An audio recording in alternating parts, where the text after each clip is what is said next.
Tengo 32 años. Y igual, muchísimas gracias por la invitación a esta campaña. Actualmente soy entrenador y también soy atleta paralímpico. Yo fui diagnosticado con cáncer a los 10. Fue algo muy casual porque en el recreo en las primarias se acostumbraba mucho a jugar fútbol con las botellitas, ¿no? Botellas de plástico. Y un compañero amigo en ese entonces me da una patada en la espinilla. Y eso detona que se me empieza a desarrollar un tumor. El golpe en ese momento me dolió bastante. Pude regresar a mi casa sin ningún problema porque aparentemente solo era un golpe. Y a lo largo de, no sé, sin exagerarte, yo creo 10 días, tenía una bola enorme en la altura de la espinilla, muy pegada a la rodilla. Y es así como ya mis padres y yo le empezamos a poner un poco más de atención, porque no se desinflamaba. Entonces es ahí donde empieza como esa incertidumbre de primera mano de que algo no está bien. Y vamos al doctor y el doctor comenta, más bien la doctora en ese tiempo, comenta que es solo una inflamación. Y pues era lógico que no era una inflamación. Digo, para un niño de 10 años cuando siente que algo no es tan bien o no es normal, pues es como de poner un poco más de atención. Y recuerdo que habían pasado como 3 semanas y me hicieron una radiografía. Y recuerdo también precisamente que ya había tenido una fractura en un brazo, entonces ya más o menos sabía cómo se veían los huesos a través de una radiografía. Y es justo en ese momento, cuando entregan el resultado de la radiografía de la pierna, que veo que la zona donde estaba inflamado se veía blanco. Entonces era pues inminente que era el hueso.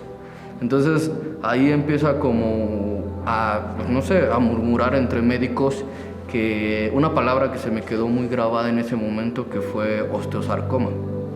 Después a la larga pude saber qué era, pero se me grabó mucho ese término y pues resultó que efectivamente tenía cáncer de hueso, en la espinilla, y empecé a través de buscar algunas opciones, ¿no? Porque en realidad mi familia, tanto mis padres como primos, tías, estaban como muy cerrados a la posibilidad de que fuera real, que sí efectivamente tuviera cáncer. Y te digo que eso lo descubrí yo solo porque el término me lo aprendí.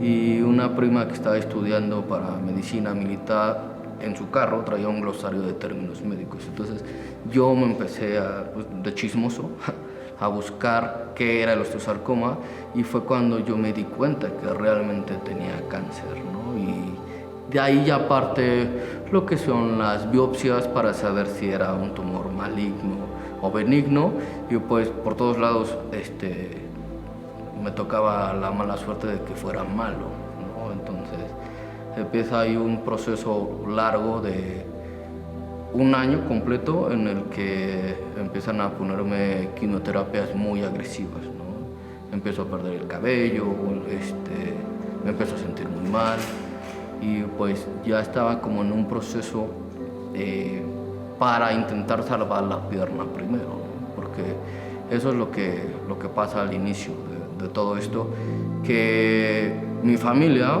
y principalmente mis 2 padres, están muy cerrados a que yo mantuviera la estética pues, del cuerpo normal, ¿no? Que tuviera las 2 piernas.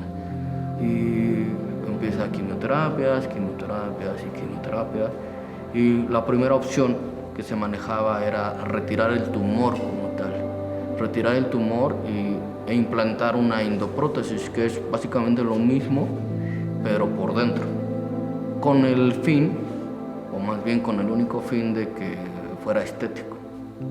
Y yo creo que pasó un año y fracción cuando me sometieron a ese procedimiento, que aparentemente había quedado bastante bien, pero creo que ahí es donde empieza todo el tema de empezar a, no sé si decirlo, resignarme, acostumbrarme o empezar a ver cuál era mi destino, ¿no? Porque de entrada ya mi pierna ya no servía.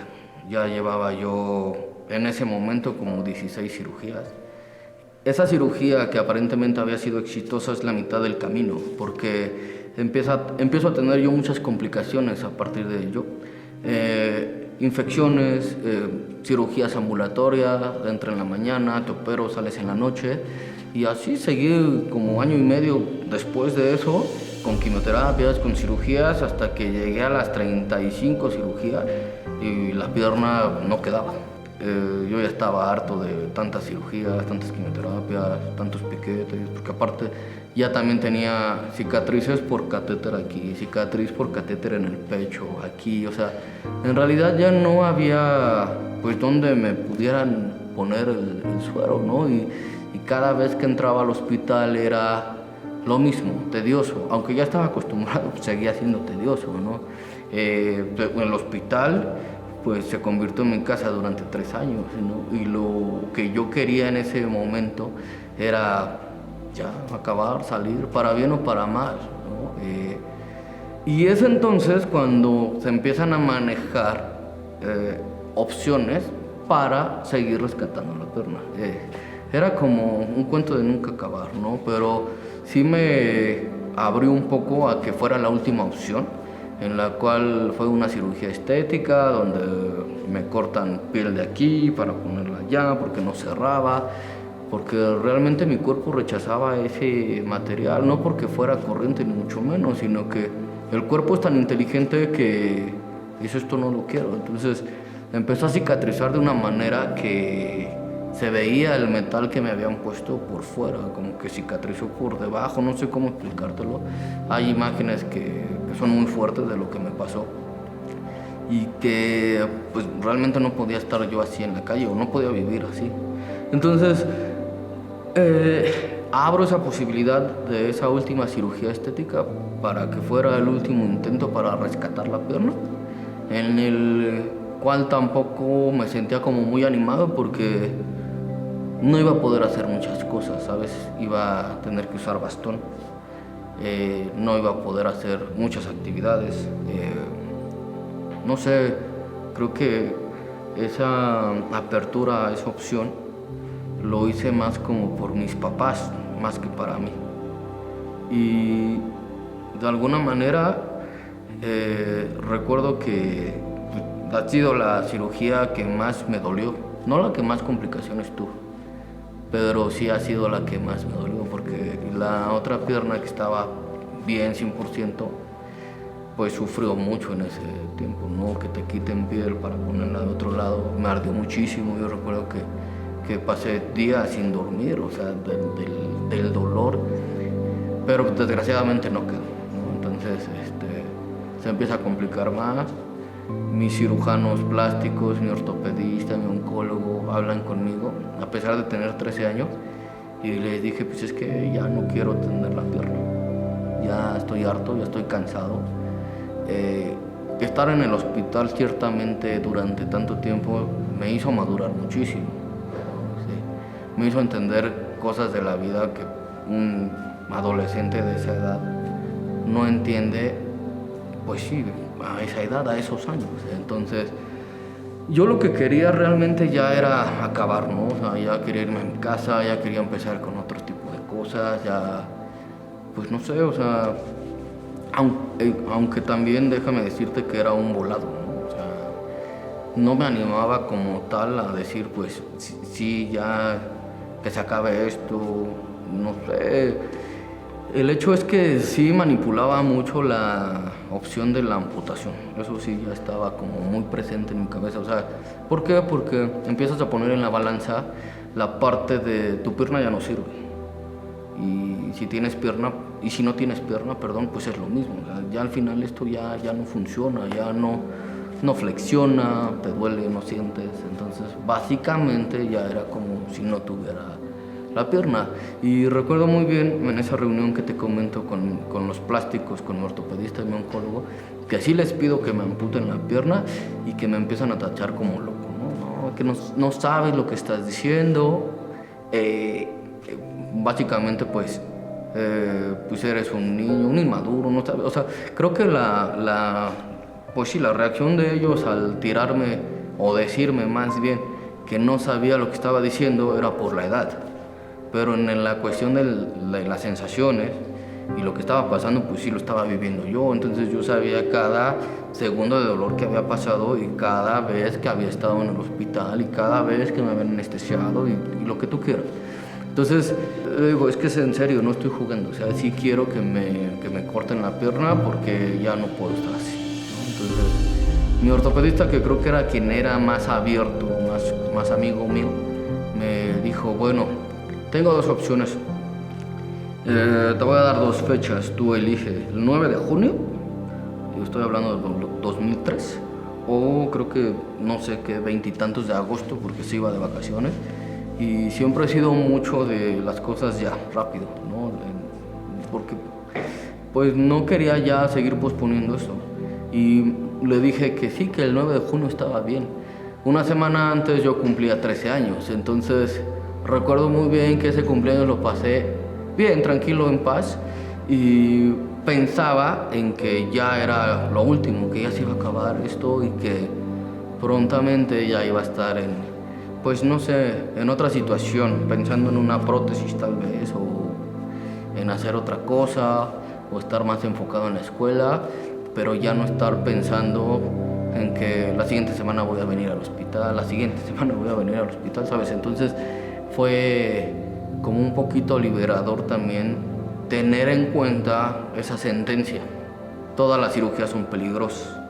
Sin embargo, estoy hablando a título personal, pues será el volado para cruelmente decir o me quedo ahí o sigo con mi vida, ¿no? Que era pues eso. Domingo 8 de junio entro al hospital, los preparativos de la cirugía, todo bien. Y es el 9 de junio del 2003 donde me amputan, ¿no?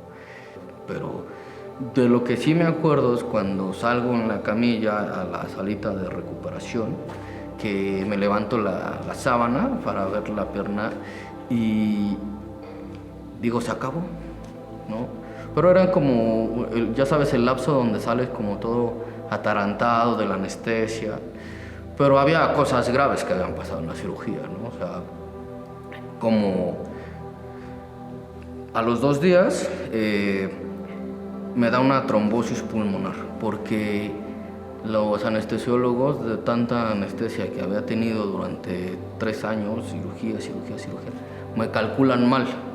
Entonces, lo que pasa durante la cirugía y la amputación es que me incorporo de la cama, de la plancha, y giro la cabeza. Me acuerdo muy bien de haber visto mi pierna en la otra plancha, y luego todos, pum, me tiran para acostarme y otra vez dormirme. Entonces, en ese movimiento tan brusco, un coágulo se me va al pulmón. Entonces, si no me había muerto por el cáncer, si no me había muerto por las infecciones que había tenido, por las quimioterapias o por todo eso, justo en ese momento donde ya parecía que todo se acababa, me da la trombosis pulmonar. Y fue casual entrando al elevador para revisar para una radiografía, para revisar que el hueso estuviera bien, y yo me empiezo a ver morado en el espejo, ¿no? Entonces ya no estaba respirando y me inducen al coma en una semana, ¿no? Y es algo como algo muy gracioso, porque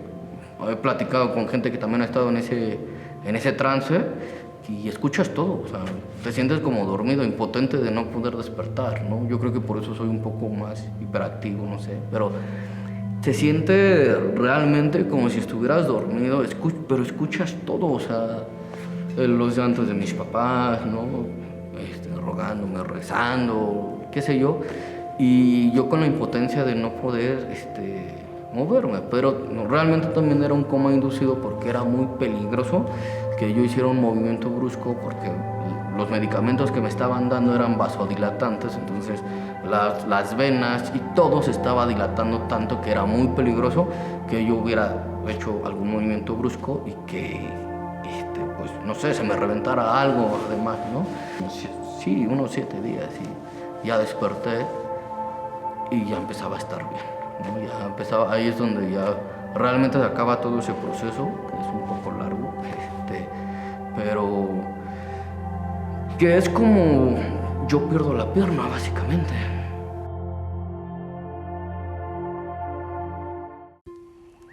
Yo empecé en el deporte adaptado, en el paralimpismo a la edad de 14 años.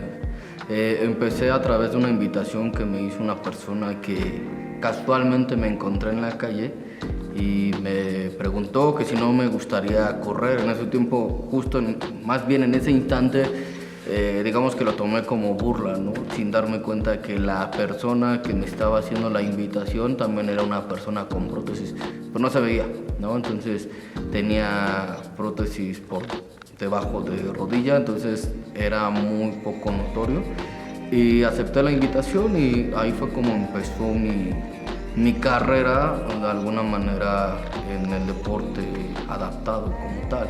Fue muy natural mi traslado o adaptación de estar amputado a usar una prótesis, porque yo recuerdo que me ponen la prótesis como en octubre del 2003, algo así. No tenía meses de lo de la amputación y me empiezo a sentir, obviamente sí me dolía, pero cómodo, pues, o sea, me dolía porque era una sensación extraña, pero me sentía cómodo caminando. Entonces empiezo a dominar a tal grado la prótesis que empiezo a hacer como, pues sí, a pasarme el balón de fútbol con mis primos, y entonces me doy cuenta que ya lo puedo hacer, que a lo mejor estéticamente no se veían muy bien, pero que me ayudaban un poco, ¿no? Yo creo que lo que te comentaba de este chico lo conozco al siguiente año y empiezo a tener esa apertura de sentirme como más capaz de muchas cosas. Porque algo que no sé si es algo psicológico o muy mío es que pues nunca me sentí limitado. O sea, nunca fue, o más bien nunca he dicho no puedo. Creo que siempre hay una apertura de intentarlo. Ya si veo que es muy difícil, pues busco la manera de lograrlo. Pero en ese tiempo, cuando conozco a este chico, cuando compito en el distrital, yo ya empiezo a hacer otras cosas como jugar fútbol americano, como que se abre un panorama muy diverso, porque no era algo muy específico en ese tiempo, de cosas que sí podía hacer y que podía ser más fuerte, que podía ser más rápido. Entonces siempre fui muy competitivo. Entonces cuando se empiezan a abrir esas brechas, como comentas tú, de que no sabes hacia dónde vas o qué quieres, porque eres un adolescente, yo lo empiezo a lidiar mucho o más bien a ligar con el deporte, porque entro a la medio superior, ya empiezo a jugar fútbol americano, ahí me empiezo a atrever un poco más, y ya empiezo a ver ¿cómo decirlo? Como que ya empiezo a llamar la atención yo en lo que es el paralimpismo aquí en el Centro Paralímpico Mexicano, pero ya con una entrenadora nacional. Decía, ¿sabes qué? Hay un chico que es así y así y así, y yo le veo como esas aptitudes para que pueda, pues, practicar atletismo. De las primeras trabas que yo tenía para practicar atletismo era la prótesis. Creo que el mensaje para mí es, pues pase lo que pase, lo tienes que hacer porque lo quieres hacer. Y hasta la fecha, hoy puedo atreverme a decir que hago cosas que muy poca gente con mi condición en el país lo hace. La vida es un volado, y como puede que estemos bien el día de hoy, el día de mañana, obviamente ni tú lo sabes, ni yo lo sé, absolutamente nadie, pero el hecho de que hagas lo que te apasiona, o que disfrutes lo que estás haciendo en ese momento, lo que sea, tomar un vaso con agua, estar con tus amigos, hacer ejercicio, lo que sea, y lo estás disfrutando, realmente va a valer la pena, ¿no? O sea, que te rompas, que te duela, X cantidad de cosas, ¿no? Pues mira, hay una asignatura pendiente que es lo de Juegos Olímpicos. Tengo la frustración de no haber ido ahí por un contexto mundial que viene a joder a todo el mundo, pero que realmente yo no me puedo recriminar nada, porque ranqueo en tercer lugar a nivel del mundo, capitán de la selección de atletismo, con un rumor, o más bien con esa, ¿cómo se dice? con grandes posibilidades de traer una medalla y faltando un mes te dicen, ¿qué crees? Que tu prueba se cerró por tal. Para mí, que estoy acostumbrado a tener todo en mis manos y que por eso me dedico a una disciplina individual, porque si lo hago mal es mi problema y si lo hago bien es mi problema, es demasiado frustrante, ¿no? Entonces, ¿qué empieza? Que desde que a mí me dijeron no vas a ir, dije, bueno, ¿sabes qué? Yo doy un carpetazo aquí y me voy a empezar a preparar como nunca en mi vida para que si tengo la posibilidad, bajo mis condiciones de salud clínicas, lo que tú quieras, lo que te comentaba, puedo calificar primero a Santiago y luego a París, que son los siguientes Juegos Olímpicos, voy a hacer todo lo que esté en mis manos, pero hasta donde pueda. Actualmente llevo 2 años diagnosticado con cáncer de pulmón, pero pues ya no quiero saber más de eso, ¿sabes? O sea, ya sé cuál es el proceso, ya sé que es una zona del cuerpo donde me puedo morir. Ya no hay vuelta atrás, porque no es como que te quiten un pulmón y sigas normal con tu vida. Mi vida es 100% física, mi entrenamiento, mi trabajo, todo. Entonces, si yo empiezo a tomar cartas en el asunto como una quimioterapia, mi vida se acaba, ¿sabes? Y realmente no estoy pensando en eso de manera constante, con el afán de... no es como... No siento que dé lástima, ¿no? Porque lo digo muy abiertamente, no pasa nada. Y ¿cómo decirlo? La esperanza de vida que te dan, pues es un volado, ¿no? Platicaba con mis oncólogos, me decían puede ser 10, 15, 5 años, ¿no? Esto es muy inestable. ¿Y en qué me enfoco? En disfrutar todo, ¿no? O sea, día a día, aunque y vas a pensarlo, ¿no? Está súper choteado, pero hay ahí algunas redundancias y algunos ejemplos donde puede haber mucha gente que disfruta el día a día, pero pues realmente esa persona lo está disfrutando. O sea, yo sí. Entonces, al final de cuentas, sí es cierto, era un riesgo desde siempre, desde que terminé mi última quimioterapia, eso siempre fue un riesgo, ¿no? Que regresara o que no regresara, era un volado. Y yo viví con eso toda la vida y lo pensé y a veces intentaba no pensarlo, pero la situación en esto es que aunque esté presente, y soy muy honesto, no lo estoy pensando. O sea, porque lo mismo pasa si el día de mañana cruzo la calle y me atropella un carro, ¿no? O el día de mañana X cosa, ¿no? Accidentes que puedan llevarme a ese final. Caminos que me puedan llevar a ese final hay muchos. Y pues aunque está, digamos que tengo una pista de lo que puede pasar, ¿no? Pero no me garantiza absolutamente nada. A pesar de todo lo que he pasado, puedo ser muy cínico y decirte que también he disfrutado lo negativo, porque lo negativo siempre me dio una lección y lo positivo pues te hace feliz, te hace sonreír, ¿no?